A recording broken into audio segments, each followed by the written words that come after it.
Good morning, everyone. Thank you for coming. My name is Rod Giltaca. I'm the CEO and Executive Director of the Canadian Coalition for Firearm Rights. I'm here this morning with my colleague, Ms. Tracy Wilson, who is our VP of Public Relations. So we're here this morning because we are very concerned about a developing situation in the Liberal Party of Canada. Should it form another majority or a coalition government in the upcoming election, the Liberals have laid out a plan to take extreme action against Canadians who are responsible and legal firearm owners. The Liberal majority government has already passed a bill that does literally nothing to stop the shootings in our urban and rural communities, and I refer to Bill C-71. The Prime Minister has repeatedly lied to Canadians about the law and the effect of the bill. He's misled Canadians numerous times himself on this topic and accepted support from groups who have also misled Canadians and even the Senate. As Canadians who expect honesty and fairness, we find this unacceptable. To make matters worse, the majority of the media have failed to hold him to account on these transgressions, which has seemed to have encouraged him further. Ministers Blair and Goodale have followed suit and engaged in much of the same behavior. I'm happy to discuss all the details that support my statement with you when you have questions. Their latest strategy is to mobilize the media and certain groups to promote and support a promise to confiscate firearms from hundreds of thousands of legal, licensed, responsible Canadians because of the acts of unlicensed criminals. Criminals who not only disregard the law, they don't even know what the laws are. If these people are caught, they're facing charges today that carry decades in prison, and very rarely do they see any of that. The Liberals have failed Canadians on crime, and they know it, and we know it too.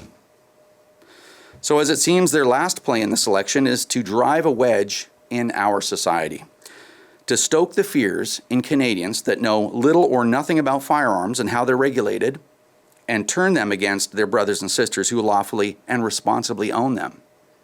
To accomplish this, the Liberals have marched out a one-sided narrative and excluded stakeholders and true experts on the firearm file.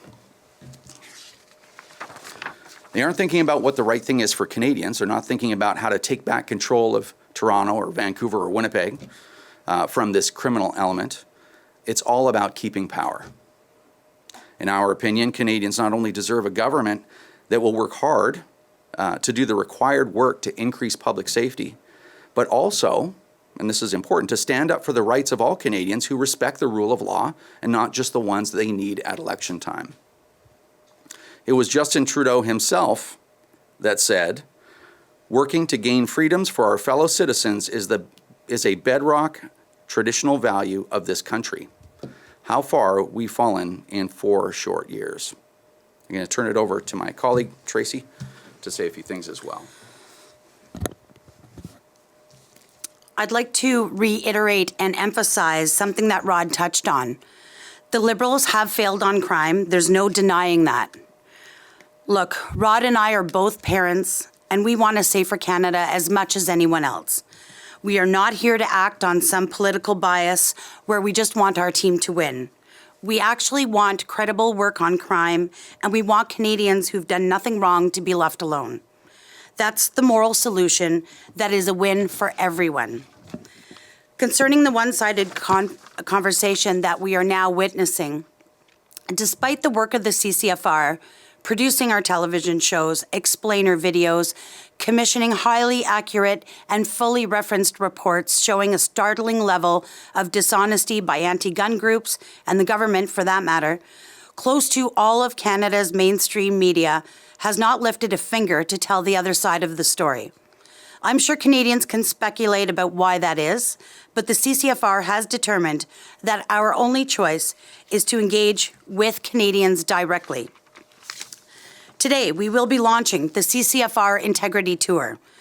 Mr. Giltaca and I will be driving a fully wrapped 30-foot RV from Montreal to Regina, Saskatchewan, inviting Liberal MPs, media, and everyday Canadians to chat with us as well-established experts.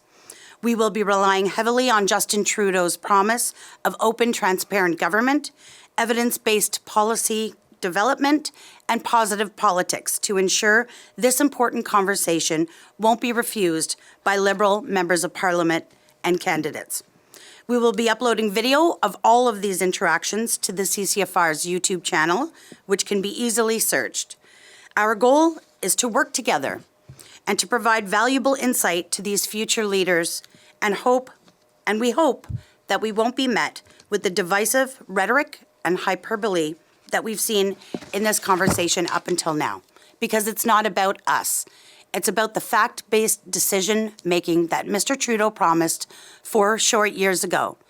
As I mentioned, you can find the daily videos on the CCFR YouTube channel and reports from the road at firearmrights.ca. We'd be happy to take your questions. Yesterday, the Prime Minister stood in front of a group of city mayors, and a reporter asked who would support his new handgun legislation, proposed handgun legislation. None of them supported it, but not for the reasons you think. They said they wanted a total ban on handguns.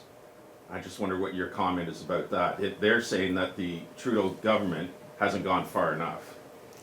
Well, it's interesting because they're suggesting, well, you're suggesting and others that there should be a total ban on handguns.